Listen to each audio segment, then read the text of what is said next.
एउटा कोठालाई क्लिनिनेस पनि धेरै हो यो पम्पको मात्रै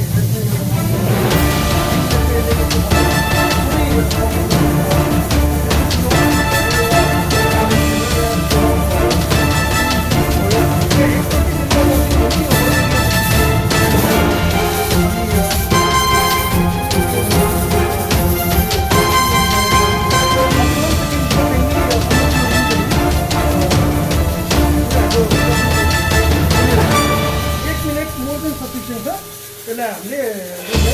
पुरै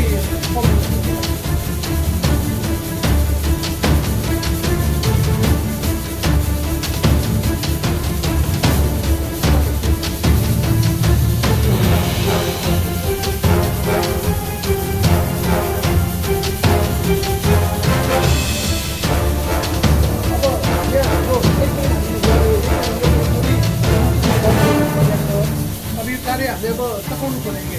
हामी के गर्छौँ त्यो ब्यागहरूको जिरोमा आइदिन्छौँ त्यो पछाडि जुन चाहिँ यसलाई हामी जिरोमा आइदिन्छौँ त्यसले चाहिँ बलिङ गर्नु भयो अनि पुलमा जान्छ अनि यसलाई पुरै हामी यो क्लोज गर्छौँ त्यसपछि पावर सप्लाई चाहिँ अफ गर्नु नबिर्सिनु होला